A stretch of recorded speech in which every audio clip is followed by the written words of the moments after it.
Добар ден, почитувани, ова е магазинот за родителство 0+ месеци на телевизија Телма.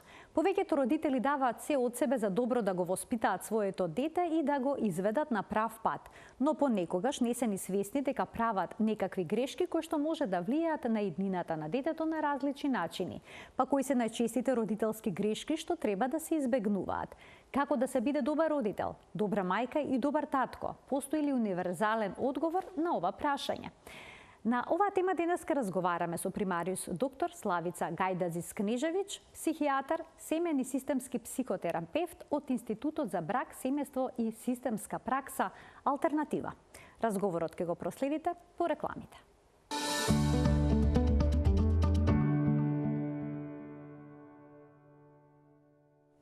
Во денешното издание на магазинот за родителство 0+ месеци го поставуваме прашањето: кои се најчестите родителски грешки и како да бидеме подобар родител? Одговор ќе побараме од примариус доктор Славица Гајдазис-Кнежевиќ, психијатар, семеен и системски психотерапевт од Институтот за брак, семејство и системска пракса Алтернатива. Докторке, задоволство што сте повторно во студиото на Телма и добар ден. Благодарам на поканата и мене ми е задоволство секогаш да учествувам во овие емисии. Докторке, во одредени семејства се забележува доминантност на еден од родителите, кога тој обично знае секогаш што е најдобро за детето, поставува некои строги критериуми, бара некакви резултати кои што се некогаш и недостижни. Па што значи доминантност на мајката во релацијата со децата, па и со партнерот, но и доминантноста на таткото во истите релации во семејството? Ова е многу интересно прашање кое што го поставувате, затоа што тоа е поврзано со нешто друго што е итекако значајно, тоа како родителите се организираат измеѓу себе. Традиционалниот родителски, и ако сакате и партнерски, иако се тоа две различни улоги, нели, налагаше да мажот биде доминантната фигура во семејството, односно да тој биде воглавном оној кој што ќе ги даде завршниот збор. Иако мајките и покрај тоа што во тие традиционални патриархални семејства воглавном биле невработени и се грижеле за домот и за децата, имале своја значајна улога и биле почитувани од своите партнери, да кажеме, сопрузи и татковци. Со други зборови, не представува, просто да кажам, проблем ако еден е доминантен под услов да другиот го следи во целата таа приказна. Значи, ако така се поставиле да едниот биде подоминантен или поприсатен во одлучувањето, а другиот го почитува тоа што го одлучува, тогаш и нема да имаме поголеми потешкоти. Но ако е претерано доминантен? Знаете, таа доза на претераност или непретераност, за да едниот биде доминантен, другиот треба да му ја овозможи таа доминација. Така да ние се уигруваме во тие дијадни односи и нема доминантност без да другиот прифати. Очигледно дека и на другиот му одговара да овој ги донесува одлуките, оти тогаш позади секоја одлука стои и одговорност, знаете. И полесно му е да ја препушти одлуката на другиот, оти така себе се амнестира од одговорност. Поголема тешкотија е ако имаме ситуација во која што одлуките на условно кажано, како вие велите, доминантниот родител не ги следи тој другиот, па гледа во секоја прилика да го минира, да го дисквалификува, да ги негира неговите одлуки, било да тоа го прави имплицитно, експлицитно, јавно, онака знаете, кажува видливо, например, кажува едниот родител, одлучува дека детево треба да легне да спие во 8 сат, а другиот вика: ма оставај ја ти, мама или тато, дојди ние да се играме. Или тоа може да го прави имплицитно, неосетно, знаете, позади грб, што се вели, например да му намигнува на детето, да му кажува као: не се секирајте, јас и ти ќе најдеме некакво решение и ова. И тоа се погубни ситуации за децата, отколку да само едниот е доминантен. Заради тоа што во таквите ситуации на неуедначени ставови родителски, детето се наоѓа во така наречен конфликт на лојалност. Не знае кому да му верува, оти ризикува секогаш дека ако едниот го послуша, другиот може да му се налути. Знаете, ако оној првиот го послуша, овој вториот ќе му се налути и детето се наоѓа во една ситуација на несигурност, неизвестност и во многу случаи, немајќи избор, затоа што тоа му ствара конфузија, оти тоа не е ден, два и три, тоа е цело време во нивното живење, да се доведе во ситуација да не знаејќи кого да послуша, на крај одлучува и ние викаме свое главо. Дете никого не слуша. Ќе биде свое главо заради тоа што нема избор во една таква ситуација. Втора ситуација е она што вие велите амбициозноста на родителите. Дали тој доминантен родител ќе биде доминантен само одлучувајќи, а почитувајќи ги капацитетите на своето дете, следејќи ги потребите на своето дете, па само тој доминантно одлучува, или покрај доминантноста ќе се појави она што често се случува кај нас родителите, да ние се обидуваме да нашите нереализирани животни планови ги реализираме низ нашите деца, не водејќи воопшто грижа за тоа дали детето е мотивирано за тоа, дали ги има тие капацитети да го тоа направи. Па, например, праќате дете да иде во музичко школо, а тоа воопшто нема нити талент, нити интерес за сето тоа, или го форсирате да иде на спорт, на одреден спорт, заради тоа што вие сте спортувале или вие сте сакале да постигнете, па се лутите ако тоа дете кое ќе решава да иде и да го почитува родителот, не постигнува успесиот. И не е само проблем да отиде детето, туку и треба успех. Тогаш имаме сериозен проблем, затоа што се прашуваме чиј живот живее тоа дете. Дали го живее собствениот живот или го живее неизживеаниот живот на своите родители. Така да тоа се чести ситуации кои што ние ги гледаме кај во родителствувањето, да кажеме, и да кажеме дека нема родителствување без грешење. Знаете, родителите прва лекција која што мора да ја научат е да се соочат со вистината дека воспитувајќи го своето дете ќе грешат. И не е проблем во грешењето. Проблемот е ако не се спремни да ги видат и да работат на своите грешки, а дека ќе грешат, ќе грешат. Докторке, доколку еден од родителите е доминантен на еден од овие два начина кои што ги споменавте во семејните релации, дали детето ќе стане послушно? Или пак може би бунтовно? Знаете, јас често пати кажувам дека е прво правило дека нема правило и дека во различните ситуации ние ако само изолирано ја гледаме доминацијата на родителот или ако ја гледаме една работа, не можеме да го видиме целиот контекст, не можеме да видиме се она што околу детето се случува. Заради и од друга страна децата си имаат своја резилиентност. Сите ние имаме своја резилиентност. Тоа значи дека имаме свои здрави снаги, жилавост една која што ни помага да излеземе од непожелните ситуации, а без да при тоа бидеме оштетени, да кажеме. Знаете, тоа е добрата страна на приказната. Меѓутоа, дали детето ќе биде послушно или нема да биде послушно, има голем број деца кои што заради лојалноста, па ако сакате и заради стравувањето од тоа да не бидат отфрлени, да не бидат именувани како непосакувани, оти ние родителите често пати знаеме да кажеме не те сакам, нели? Или нема да те сакам, или и тоа се сериозни закани за детето. Нас ни се чини дека е тоа само па јас сама не те сакам, не се секирај те сакам. Знаете, тоа ние мораме да внимаваме, оти детскиот мозок не функционира како возрастниот мозок и они буквално ги примаат пораките кои ние или ќе те оставам или нема да се ќе ме нема мене или и така натаму. Тоа се сериозни пораки кои што ние ги праќаме на децата. Така да од дополнителни исто така фактори може дете да стане екстра послушно на сопствена штета. Знаете, она дете кое што нема никаков контакт со себе, а заради стравот да не го изгуби родителот или да не ја изгуби љубовта на родителот, тоа ќе биде максимално послушно дете, знаете. И ќе дојде во момент кога воопшто нема да ги препознава своите потреби, а постојано ќе ги следи потребите на другите, што пак ќе прави еден внатрешен немир и конфликт во самото дете. Обично таму каде што има доминантен родител, односно доминантен партнер, другиот е во некоја пасивна положба.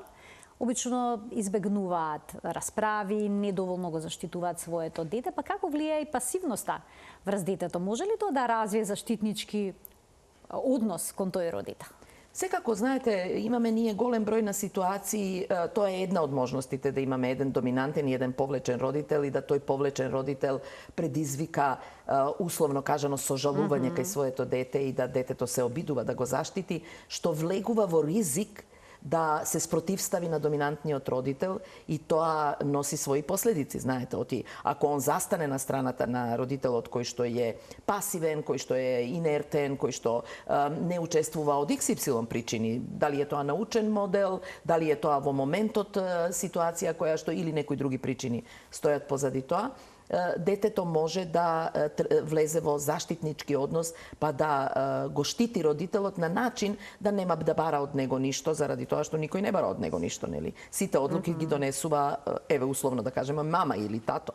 И тогаш ќе го доведе во ситуација да просто го исклучи како фактор во одлучувањето, или пак може да се почне да се грижи за да сочувствува со тој родител и да се грижи. Меѓутоа ние имаме ситуации во кои што доминацијата не е само на едната страна, знаете, и ние тоа го викаме класична борба за моќ, кога вие имате двајца родители кои што постојано се расправаат чиј збор е последен, која одлука е поважна од одлуката на оној другиот, што ќе се прави и како ќе се прави според едниот, и тоа се како рогови во вреќа, знаете, тоа се оние родители кои што апсолутно не успеваат, трошат енергија не на донесување на заедничка одлука, туку убедување меѓусобно чиј став е по-валиден во дадениот момент и чиј став има поголема тежина, и тоа е навистина една тешкотија за децата, оти како да се во крстен огин. Знаете, постојано има рафална палјба од двете страни.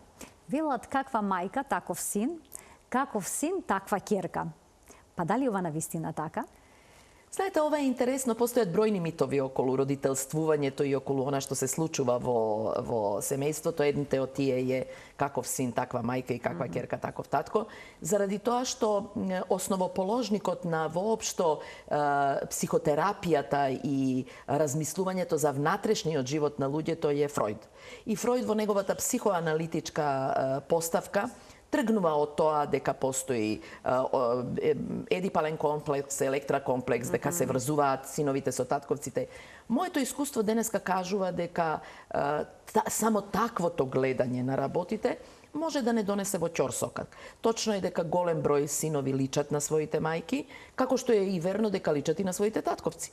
И исто така ќерките да личат на своите мајки, а помалку да личат на своите татковци, што во голема мерка повторно зависи и од она што биолошки го носиме ние, од тоа, јас дури би рекла дека она што јас денеска го гледам е дека голем број на ќерки многу повеќе личат на своите мајки отколку на своите татковци.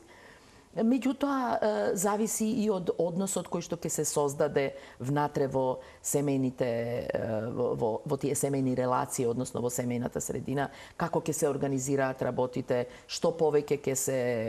Но постои една исто така традиционална приказна на овие наши простори, а тоа е да машките деца заради бројни причини во минатото, зборувам за векови наназад пренесена порака, имале специјално место во семејствата. Веројатно заради тоа што се сметало дека наследноста на семејството продолжува да живее преку машкиот потомок. Тој ќе го продолжи презимето, па ќе го продолжи така натаму. И од друга страна, заради тоа што биле соочувани со огромен број на губитоци, војните. Знаете, тоа неминовно носело до тоа во војните најголеми жртви биле машките членови на семејството, не толку женските членови.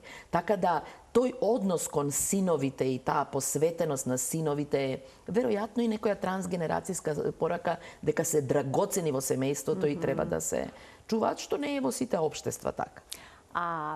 Има ли вистина дека улогата на таткото е многу важна при градењето на личноста пред се на синовите?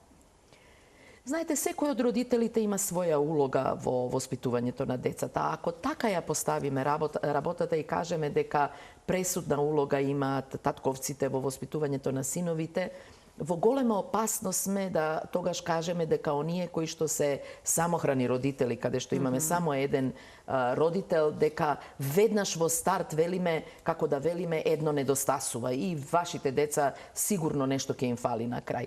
Тоа не значи дека секогаш, особено во таа женско-машка фигура која што ние сакаме да ја потенцираме, оти денеска гледаме дека ниту професиите се више машки, само машки, ниту домашните обврски се више домашни обврски.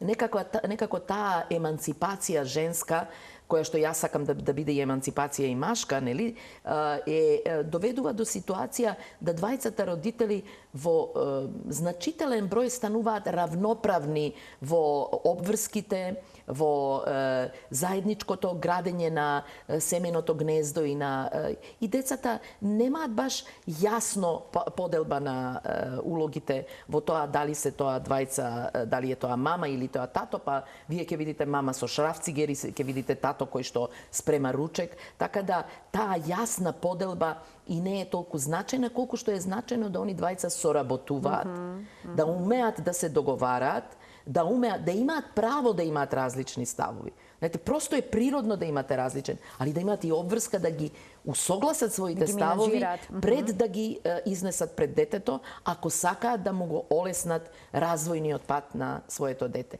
Кон ова само да кажам дека во хомосексуалните заедници, каде што се почесто имаме и потомци на присатни, иако се и двајцата од исти пол, било да се жени или мажи, децата немаат потешкоти во идентификацијата и во сексуалната ориентација, како што се верува, нели? Дека, демек, заради тоа што ќе личи на овој или на оној, затоа што се причините многу поразлични и децата апсолутно безбедно растат и се развиваат во зрели и здрави возрастни личности. Ајде да проговориме за самопожртвуваноста на родителите во семејствата. Се случува обично за мајките да се вели дека е пожртвувана мајка, во позитивен или негативен контекст е тоа понекогаш дадено. Па имаат ли децата потреба родителите постојано да бидат тука за нив и да прават се за нив и за семејството? Вау, ова е многу интересно и многу важно прашање, Марија. Дали само прашањето е дали ние сакаме да живееме за децата или да живееме со децата. Дали за децата или со децата. Ова што вие го опишувате, тоа се родители кои што одлучуваат од XY причини. Порака која што ја добиле, она што го научиле во животот, она како што живееле, немање на идеја дека нивниот личен живот треба да продолжи од моментот кога ќе станат родители, туку како да престанува нивниот личен живот и јас сум сега родител и ништо друго не сум. Тоа се родители кои што живеат за своите деца и тоа се оние родители кои што се, како што вие викате, самопожртвувани. Јас лично мислам дека сите одговорни родители имаат и една доза на пожртвуваност за своите деца, кога се откажуваат од своите лични потреби за да се посветат на децата, зависно од возраста и зависно од ситуациите, нели? Колку е детето помало, нормално е дека ние сме му попотребни. Меѓутоа, тие родители кои што се жртвуваат и живеат за децата, забораваат дека еден ден тоа дете ќе порасне и дека тоа дете по логика на нештата нема да има потреба од нив во таа мерка како низ првите 15, 20 или не знам колку години. Сигурно е голем проблем празно кога ќе остане гнездото. Точно така, точно така. И или тие деца ќе се откажат сега од својот живот, па ќе се жртвуваат, ќе враќаат она, ќе возат рикверц, што јас викам, што апсолутно е неприродно, нели, па ќе се посветат на грижата за ова децата, или тој родител, немајќи што да прави, навистина ќе има сериозен проблем да види каде е оти. Покрај улогата на родител, често, или да не кажам најчесто, е и улогата на партнер. Што тоа значи? Ако јас живеам за децата, дека мојот партнер ќе го паркирам, па нека он чека да пораснат моите деца, па кога ќе пораснат доволно децата, јас ќе се вратам на партнерскиот однос, кој што сум го оставил или оставила замрзнат, мртов, како што ние викаме. Или што значи тоа во однос на моите браќа, сестри или моите пријатели и така натаму и така натаму. Така да таа приказна за саможртвување секогаш носи и огромен број на ризици. Дури би кажала дека оној родител кој што не може за себе прво за себе да се грижи, па потоа да се грижи за децата и за другите, ризикува да сето тоа добие некаква, просто да кажам, неприродна форма таа грижа. И тука се оние родители кои што се хеликоптер родители, кои што ги нарекуваме, оние родители кои што цело време се околу децата, преднозе, заднозе, деца просто како да ги држат под стаклено звоно, заради тоа што мислат дека таква е нивната улога и немаат идеја што да прават со сопствениот живот. Се повеќе родители се хеликоптер родители кои што Па јас не би рекла дека се повеќе, Марија, заради тоа. Се обидува да ги заштитат од различни видови болки, ситуации, проблеми. Тоа е друга работа, знаете, колку родителите во денешно време имаат некоја, би јас нарекла јас, може би искривена перцепција за тоа што значи, знаете, па не дозволуваме дете да плаче, па не дозволуваме дете да почувствува болка.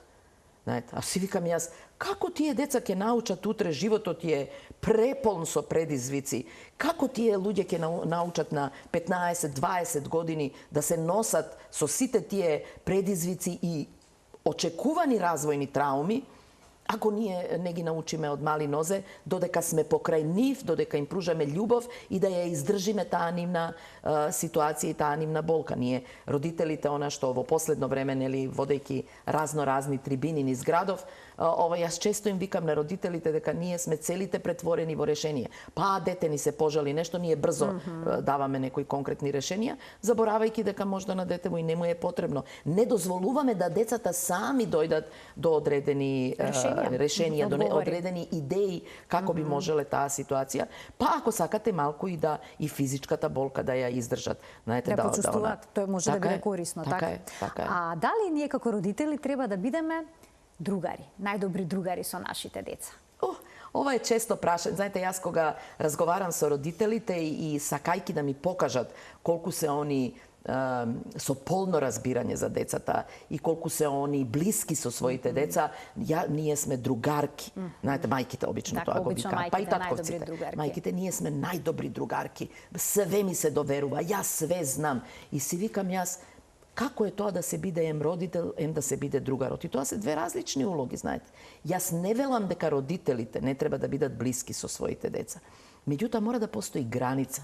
Мора да постои граница и на тоа да се негува и приватноста на нашите деца. Децата можат да ни кажуваат голем број работи, но прашање е дали баш треба се да ни кажат, особено кога ќе дојдат до период на адолесценција. Знаете, кога почнуваат да се развиваат и одредени природно очекувани интимни и чувства и доживувања, дали децата треба се да ни кажуваат? И дали тоа другарство ќе иде на штета на нашата одговорност како родители? Оти родителот треба да умее да го води детето, треба да умее во даден момент да постави јасни граници, заради тоа што децата се како млади ластарки, нели, како млади дрвца. Ветерот ќе ги дувне и ние треба да им покажуваме. Родителот треба да биде тука за да може во даден момент и искуствено да му помогне на суде. Ако е како пријател, се прашувам јас како тоа може да го реализира. Значи некаде помеѓу, така? Па јас би рекла некаде да бидеме блиски, отворени, меѓутоа и да им дозволиме на нашите деца оти таа порака кога ќе ја дадеме. Јас сум ти најдобар пријател. Знаете што значи? Тоа значи не постои човек во кој што треба да имаш доверба околу тебе. Само во мене. Само сум јас таа која што или тој во кој што ти треба да имаш другите се сите лажговци. Другите се сите. И како тоа дете да излезе во средината и да другарува, и како тоа дете да гради партнерски однос кога има силна порака, никој како мене не може да те разбере. Знаете, така да тоа се бомбастични изјави кои што може би родителите и не ги мислат во дадениот момент. Меѓутоа, доживувањето на децата е дека светот е небезбеден надвор од дома. Не постои друг човек како мојата мајка или како мој татко. Што верно и не постои, ама како мама и тато, ама постојат други луѓе со кои што ние треба понатаму да го градиме живот. Да им дадеме можности на гледачите да постават прашања во денешниот магазин за родителство 0+ месеци. Почитувани од овој момент емисијата е контактна примариус доктор Славица Гајдазис-Кнежевиќ, психијатар, семеен и системски психотерапевт од Институтот за брак, семејство и системска пракса Алтернатива, е гостинка во студиото на Телма и таа дава одговор на сите на бројните наши дилеми поврзани со родителството и ненамерните грешки. Докторки, како што веќе неколку пати напоменав, најчесто со ова ненамерни грешки. Одиме еве на следното што го издвоивме во денешната емисија, а тоа е кога родителите чувствуваат љубов за детето, но едноставно не ја покажуваат. Некогаш не сакаат, некогаш и не можат, но дел од нив сметаат дека прегратките, бакнежите може да го разгала детето. Па сега таа емоционална затвореност како влие врз детската психа? Повторно, знаете, од правилото нема правило. Има деца има родители кои што се емоционално неписмени. И морам да кажам дека тоа е повеќе на сметка на машките отколку на женските. Оти ние така ги воспитуваме и така и претходно ги воспитувале низ генерации. Да не покажуваат машките и нормално требале да бидат силни, храбри, да не покажат никаква слабост. Да не покажат слабост, да нема плачење. Машките не плачат, така. Да, машките не плачат, машките не треба да се покажат. Па и гушкањето не е пожелно, нели? Многу близина ги слабе луѓето, нели? Така да како научиле, така пренесуваат и на своите деца. Она што детската психологија го знае, она што искуството го знае, тоа е дека нема граница која што може позитивно да влијае на, посебно кога се децата мали, на телесниот допирот. И првиот начин на изразувањето кога е бебе, бебето не може да разбере кога ние ги менуваме, иако може да реагира, меѓутоа на допирот. Кожата е таа преку која и ние ги галиме, ги бацуваме, додека се мали, нели? Па ги бањаме, па имаме, додека ги доиме, нели? Сите тие контакти се многу важни и тој телесен контакт останува доживотен контакт. Ако сакате и во животот на возрастните, ние возрастните и како знаеме што значи во партнерскиот однос партнерот да не гушне, да не бакне, да не помилува, да не погали. Значи тоа е и како важно за децата, исто како што е важно и пофалувањето. Она што ние како нација имаме сериозен проблем, имаме како култура сериозен проблем, тоа е да постојат повторно митови кои што викаат. Она што е добро, не смееш да го фалиш, затоа што ќе го расипеш. А она што е лошо, веднаш искритикувај го за да го поправиш, за да го поправи тој кој го кори. Што е тотално во несклад со потребите човечки и со психологијата, особено на децата. Децата многу повеќе напредуваат ако ние умееме да ги... А потоа викаме, немаат само доверба. Не се доволно стабилни и сигурни. Па како да имаат ако ние само ги критикуваме? Од каде таа доверба? Довербата не се раѓа дете со доверба? Значи пофалбата е тука клучна. Апсолутно, апсолутно. Меѓутоа тоа не значи дека ние треба од сабајле до вечер за било што. Пофалбата за да биде прифатена и да има своја педагошка значај, треба да биде во моментот и конкретно со именување. Детето да се именува, да се каже Марија, многу убаво ги изми рацете, многу ме радува. И тоа ситните работи. Знаете, како е детето мало, или Марија, многу ме радува како ја држиш лажицата додека јадеш. Знаете, да не бараме никакви огромни резултати, постигнувања, па да тука. Да пофалиме, затоа што кога ние така ги пофалуваме децата стануваат се посигурни и побрзо напредуваат во совладувањето на своите развојни предизвици. Од друга страна, полесно ќе ја прифатат и критиката кога ќе им ја упатиме. Затоа што ако оно знае дека ние го вреднуваме трудот што го вложува, тогаш и она кога ќе му се каже Марија, денеска не успеа да го направиш ова и така натаму, полесно ќе го прифати. Меѓутоа, пофалбата, за да има квалитет, не може со опашка да биде пофалба. Тоа значи, добро е лажицата, ама ова добро не го направи. Оти тоа второто, ама, ќе ни го уништи и она првото, знаете. Тоа е како да ставате во иста манџа и сол и шекер. Па прво ставате шекер, па после ќе засолите. Па нема да се знае на што личи чорбата или манџата. Значи мораме да знаеме дека самодовербата се гради низ нашето постојано охрабрување и пофалби кои што ќе ги упатуваме на децата. Во оној сегмент каде што родителите изразуваат и покажуваат љубов кон своите деца, понекогаш е сместена и идејата дека детето треба да спие заедно со својот родител. Што велите за тоа? Тоа знаете, се менуваат работите. И ние во нашите препораки, па и науката ги менува работите. Затоа и ве прашам, поделени се ставовите. Јас полно пати ги разбирам родителите кога ќе дојдат и ќе ми кажат и кого сега да слушаме и како да ги слушаме. Оти, например, ако имаат покрај себе младите родители, ако имаат покрај себе баба како мене, која што во свое време своите деца ги воспитувала во однос, постоела тогаш теорија и правило дека децата треба веднаш да се стават во креветче, дека не треба да спијат со родителите, дека треба да се, нели, и така натаму и така. И јас така сум ги одгледала моите деца. И при тоа имам право да го застапувам својот став, оти моите деца се, еве да кажам условно, здрави, прави, нели, и успешни луѓе, и ќе си речам тоа така треба. Сега науката отиде во друга крајност и сега вика не само да спијат, до 4 години да спијат децата со. Се додека сакаат да спијат со родителите, додека не одлучат да ја знаете, напуштат. тоа додека сака, дали тоа спалната. значи до 15 години дека ако сака да спијат.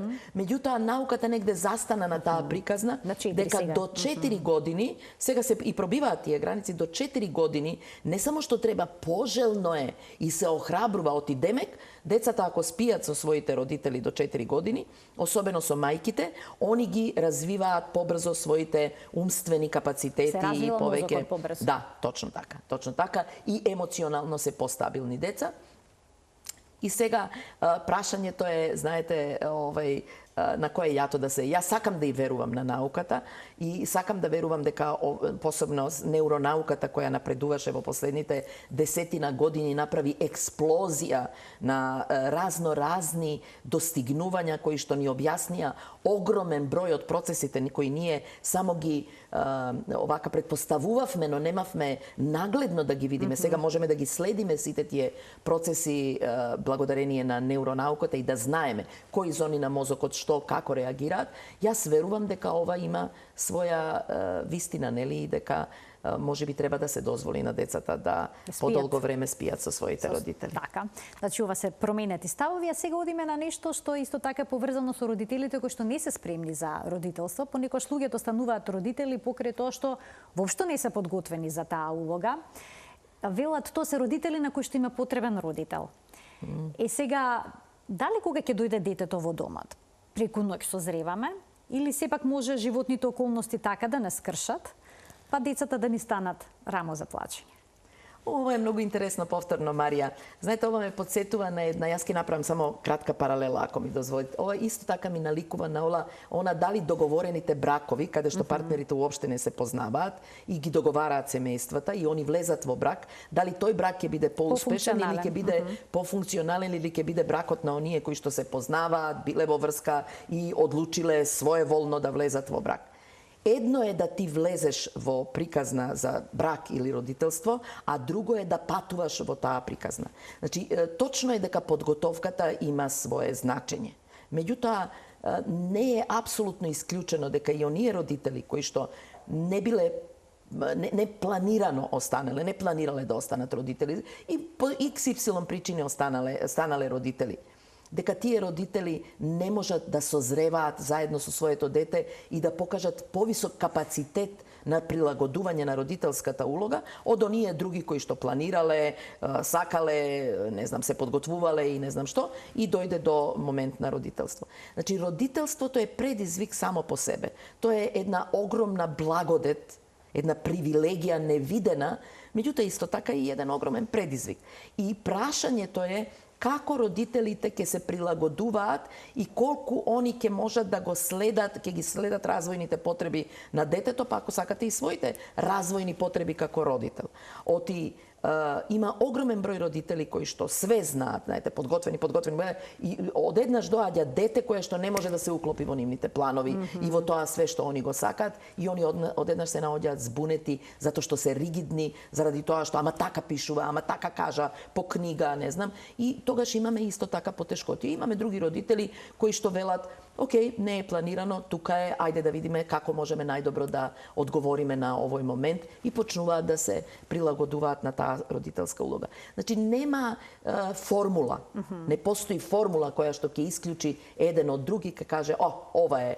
Ако сакаме процентуално статистиката да ја користиме, веројатно оние родители кои планираат, кои се подготвуваат, имаат повеќе шанси да побрзо ги решаваат предизвиците од овие другите. Доколку неуспешно ги решаваат предизвиците родителите, понекогаш успева да се вклучат и членови од поширокото семејство со своји совети, ставови, што треба, како треба.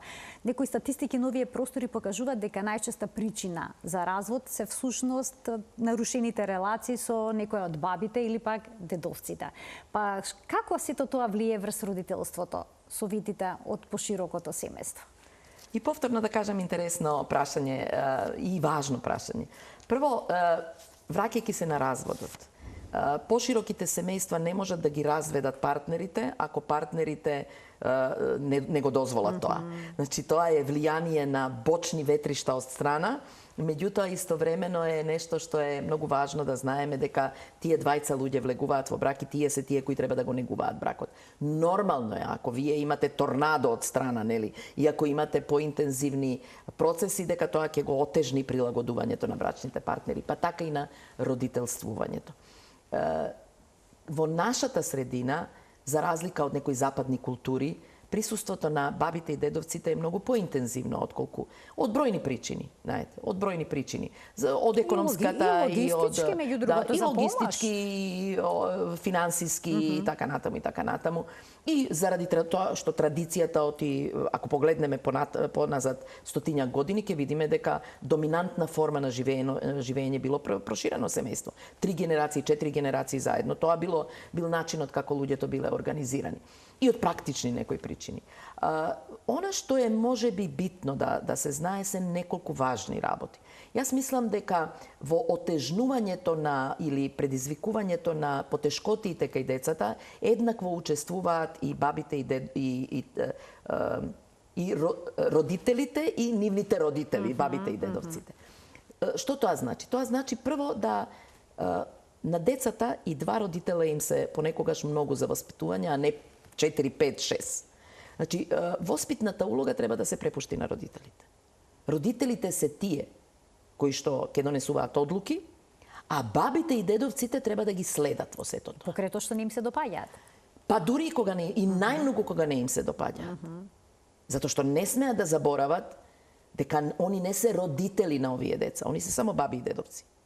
Ако сакат и да ја уживаат тази, имаат они право да им кажат на своите деца, нели, меѓутоа не пред детето, особено не пред детето. Па мама, тато караат, ела си ти кај баба и дедо, ај пушти ги нив.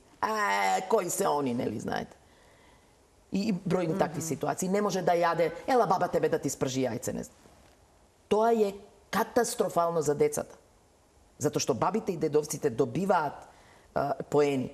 Меѓутоа, главните актери ги губат поените, а тоа се родителите. Тоа е едната работа, значи треба да ги следат. Втората работа која што е многу важна, мора да знаат родителите дека бабите и дедовците се тие кои ќе ги разгалуваат децата. Ама дека правилата се во родителскиот и дури кога ќе видат дека бабите и дедовците прават нешто што они не го дозволуваат, ако се они согласни, детето брзо ќе научи што во која средина му е дозволено и лесно ќе се прилагодува на сите тие ситуации. Така, ни дадовте денеска навистина многу совети. Правите трибини на кои што се зборува за родителството. Може ли на таков начин да станеме подобри родители? Да. Марија, јас ќе искористам приликата да кажам дека најмладото чедо во нашата групација Алтернатива, вие ме представивте од институтот, ние сме сега една групација во која што имаме и психолошки центар, имаме и центар за родителство, кое што е најновото чедо наше од јули месец минатата година, а тоа е експертски центар кој што е акредитиран од Оксфорд. И ова го кажувам со гордост, заради тоа што нелесно се добиваат такви позиции во нашава држава. Тоа значи дека некаде соработувајќи со експертите од Оксфорд низ проектите во минатото, препознаени се капацитетите на нашиот тим и ние ја добивме таа можност да отвориме експертски центар за родителство. Во рамките на тоа, ние во една општина почнавме во Скопје, и тоа е општина Карпош, која што брзо покажа интерес и подготвеност да ја поддржи иницијативата. Прво направивме обука на фацилитатори од школите. Значи, сите 10 основни училишта во општина Карпош сега имаат по 2 фацилитатора, кои што почнуваат оваа недела, значи од денеска, од среда, мислам дека почнуваат во најголемиот број школи, почнуваат со групи на родители да ги спроведуваат 5 сесиските програми, како ние викаме, за учење на родителски вештини. И ние сакаме и тоа се деца до 10 годишна возраст, тоа е сега отприлика. Во рамките на тоа, значи, ние сакаме да им помогнеме на родителите низ прилично еден нагледен и активен пристап да видат што е она што подобро функционира од некои други вештини кои што они до сега ги имале, да ги надградат или да ги прошират своите вештини. Ние сакаме тука да влегуваат родители кои што веќе имаат тешкоти со своите деца, ама сакаме и да им пружиме можности на сите родители. Како проширена активност се и трибините за кои што вие зборувате. Значи, трибините не можат да придонесат да се може информативно само да стигнат до родителите, меѓутоа ако родителите навистина се подготвени да почнат да работат на себе и да почнат поразлично да ја организираат својата родителска улога, тогаш треба да учествуваат на тие работилници кои што ќе бидат од сега па натаму постојано ќе се организираат. Значи, тоа не е еднаш за секогаш и никогаш повеќе, туку напротив стално ќе се формираат групи на родители. И само за крај да кажам дека општина Карпош веќе од септември отвара советувалиште за родители, канцеларија за родители, која ќе биде покриена од експертите од нашиот експертски центар и од групацијата Алтернатива, така да таа соработка ќе продолжи. Веќе се појавуваат и други општини. Ние сме на територија на аеродром, со аеродром веќе сме во преговори. Јас се надевам дека и Кисела вода пројавува, сега имаме нешто и Ѓорче Сара и Газивова, така да верувам дека Скопје ќе биде добар пример да започне сериозно и организирано и во континуитет да се бави со помошта кон родителите во совладувањето на родителските Имаме вештини. гледач, ќе му дадеме може да постави прашање. Добар ден. Ало, добар ден. Повелете. Поздрав до гостинката и до водителката. Ви благодарам. Секоја чест за гостинката, за сите совети. Едно прашање или совет за родителиве што се млади сега, што имаат деца. Како родителиве да ги советуваме да бидат пострпливи за нивните деца? Вие сметате... И таткото и мајката. Значи, како да се одржат, мислам, работилници или во школи, во градинки, родителите да бидат стрпливи кон барањата на децата. Бидејќи родителите, јас сум баба на дете, на внуче, меѓутоа родителите воопште не се стрпливи нити да го сослушаат детето, ни ништо. А јас како баба сум чувала многу деца. 4 мои сум чувала и други внучиња и до ден денеска на своји 70 години сум се уште стрплива, ама како совет за родителите. Така, ви благодарам за вклучувањето во денешната емисија, како да бидат родителите потрпеливи.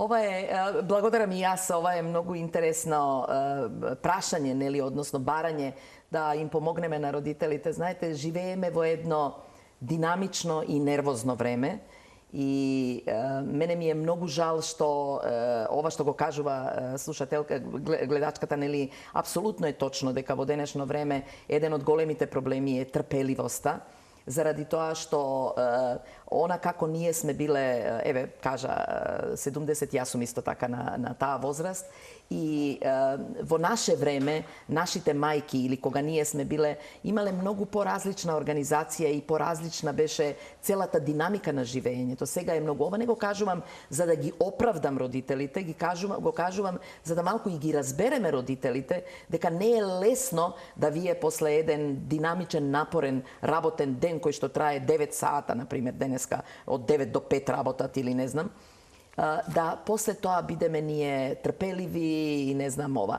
што не значи дека не можат да го направат тоа, ама прво е да ги разбереме дека е сепак голем предизвик за нив. А друго е да можда до родителите важна работа да ја знаат дека ако тие не се трпеливи, тогаш по она правило англиската изрека вели monkey see monkey do.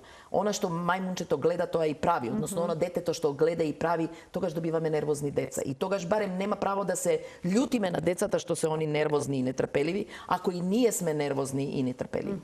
Ако сакаме практично тоа да го видиме, можда е подобро да родителите кога како една од идеите кога ќе се вратат од работа, да се распределат меѓу себе и да кажат 1 сат јас ќе бидам со децата, 1 сат ти ќе бидеш со децата, или ако имаат ресурс баба, дедо, да 1 сат им ги почуваат да се одморат, да се консолидираат, за да можат после тоа да пристапат кон децата и да можат да бидат потрпеливи и посмирени, она што го кажува нели еве ова гледачка. И тоа е нешто што е и такако важно да ние го знаеме. За жал, обременети со динамиката, со темпото кое што го имаме, знаете, доаѓате од работа, па тука се деца, па треба домашни работи да завршите, или треба да го прошетате, па треба после тоа да спремите вечера, па треба да легнат у кревет, па треба и партнерот Марко да си го видите. Некако е сето тоа многу згуснато и ги прави да бидат трпението да биде. Да трпението некаде патем го изгубат. И пак ќе речам, јас ова не го кажувам за да ги оправдаме, туку само да ги разбереме, дека не е тоа така едноставно и лесно и да видиме што таа ситуација може за нијанса да се подобри, за да не дојдеме до ситуација да како они што се нервозни кон нивните деца и нетрпеливи и викаат и нели, да утре и детето или ќе се повлече, па ќе стане многу повлечено, или пак ќе стане и тоа на сличен начин љутито и нервозно кон родителите и кон околината.